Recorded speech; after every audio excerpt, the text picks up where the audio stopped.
Labuan disasar jadi hub tuna negara.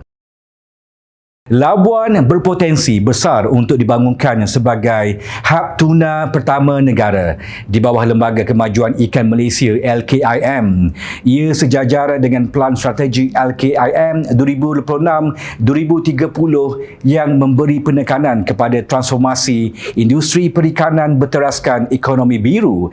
Perkara itu dizahirkan susulan lawatan ke Kompleks Perikanan LKIM Kiam Sam Labuan yang menyaksikan sendiri pendaratan ikan tuna oleh 10 pengusaha tempatan melibatkan 33 sampan atau jongkong.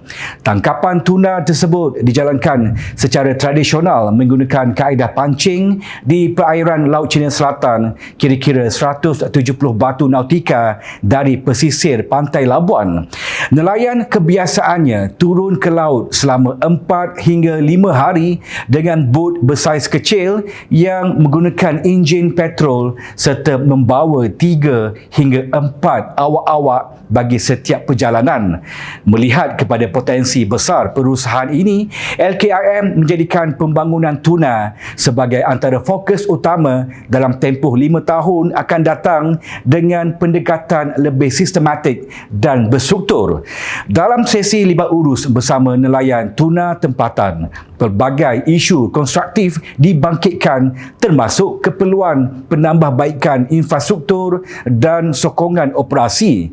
Susulan itu, kelulusan telah diberikan bagi pemasangan kren pengangkat ikan atau chain hoist serta pembinaan bumbung interim di jeti pendaratan Kompleks Perikanan LKIM Kiang Sam.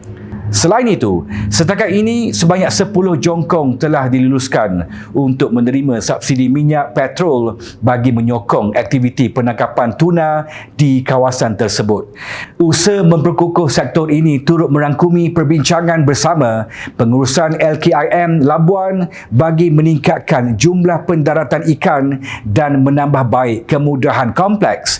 Selain memperluas penggunaan teknologi tangkapan moden dalam kalangan nelayan tempatan, keunikan Labuan sebagai hub tuna turut diperkukuh dengan kewujudan satu-satunya kilang memproses tuna di Malaysia, iaitu syarikat Labuan Food Industries Sdn Bhd.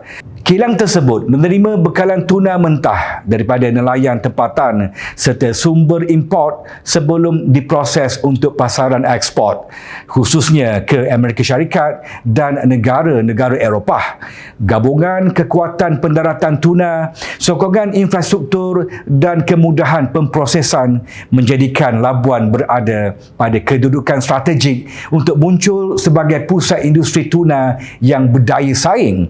Pembangunan ini selari dengan aspirasi Pelan Strategi LKIM 2026-2030 bertemakan transformasi biru memperkasa sektor perikanan menjamin bekalan negara, di mana ia menggariskan pemodenan perikanan, pembangunan kompleks pendaratan sebagai hub industri serta pengukuhan rantaian bekalan sebagai antara teras utama. Dengan pendekatan bersepadu dan sokongan berterusan, Labuan dijangka mampu menjadi model pembangunan industri tuna negara, sekaligus meningkatkan sosioekonomi nelayan serta menyumbang kepada keterjaminan bekalan makanan negara.